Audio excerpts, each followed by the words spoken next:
Assalamu alaikum, I'm Aisha and you're watching SAMAA News. Here are today's headlines. Iran has ruled out immediate participation in a new round of negotiations with the United States. At a press briefing, Iranian Foreign Ministry spokesperson Esmail Bakai said Tehran currently has no plans to join a second round of talks with the US. He cited Washington's unrealistic demands and constantly shifting positions as major obstacles to diplomacy, adding that the US is not learning its lessons and is not serious about negotiations. Bakai accused the United States of violating the ceasefire from the very beginning of its implementation. He said Iran had informed Pakistan, acting as a mediator, about these violations, particularly highlighting the continuation of the US naval blockade as a breach of the agreement. Moreover, Iranian President Masoud Pezeshkian has called for diplomatic efforts to ease tensions with the United States, even as mistrust deepens ahead of the expiry of a fragile ceasefire. Speaking on Monday, Pezeshkian said that every rational and diplomatic path should be used to reduce tensions with the US. However, according to state news agency, he emphasized that vigilance and distrust in dealings with Washington remain an undeniable necessity.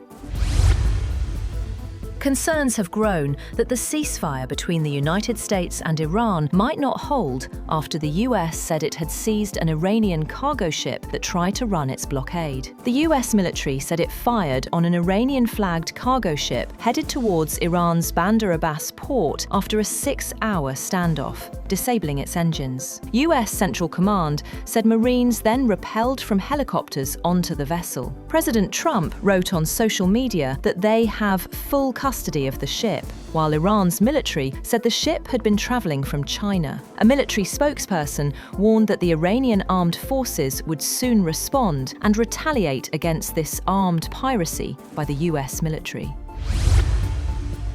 Prime Minister Shehbaz Sharif held a telephone call with Iranian President Masoud Pezeshkian to discuss the evolving regional situation and ongoing peace efforts. The Prime Minister thanked Iran for sending a delegation to Islamabad, describing the engagement as constructive, and shared updates from his recent talks with leaders of Saudi Arabia, Qatar, and Turkey. He reiterated Pakistan's commitment to facilitating dialogue and promoting regional stability, while also acknowledging Iran's engagement with Field Marshal Asim Munir during his visit to Tehran. President Pezeshkian appreciated Pakistan's diplomatic efforts and expressed confidence that bilateral relations would continue to grow stronger.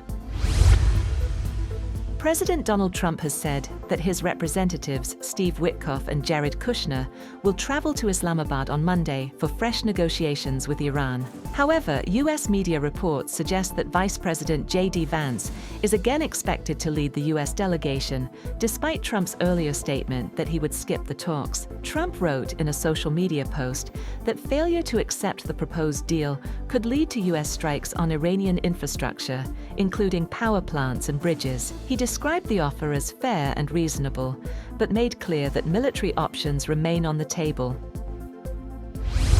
Meanwhile, security and other preparations have been completed in Islamabad ahead of the second round of US-Iran talks scheduled for Tuesday. Heavy police deployment and barbed wire were seen around the hotel in the capital's high-security red zone, where earlier negotiations were held. Iranian President Masoud Pezeshkian has insisted that Iran will not give up its nuclear rights amid ongoing tensions with the United States. According to Iranian media, Pezeshkian questioned Washington's authority to restrict Iran's nuclear program, saying no justification has been provided. The remarks come as disagreements over nuclear issues continue between Tehran and Washington. North Korean leader Kim Jong-un has overseen ballistic missile test launches as part of efforts to evaluate the performance of warheads carrying cluster bombs and fragmentation mines. State media KCNA reported that the tests represented the 4th ballistic missile launch this month and the 7th this year. The tests involved 5 launches of upgraded short-range Hwasong-11 RA surface-to-surface tactical ballistic missiles to evaluate the power and performance of the new warheads. Oil prices have jumped more than 5% on fears that the ceasefire between the United States and Iran could collapse after the US seized an Iranian cargo ship while traffic through the Strait of Hormuz stayed largely halted. Brent crude futures advanced $5.08, or 5.62% to $95.46 a barrel, and US West Texas Intermediate was at $88.86 a barrel, up $5.01 or 5.97%. That's all for now. For more updates, visit www.samaa.tv. Thank you for watching SAMAA News.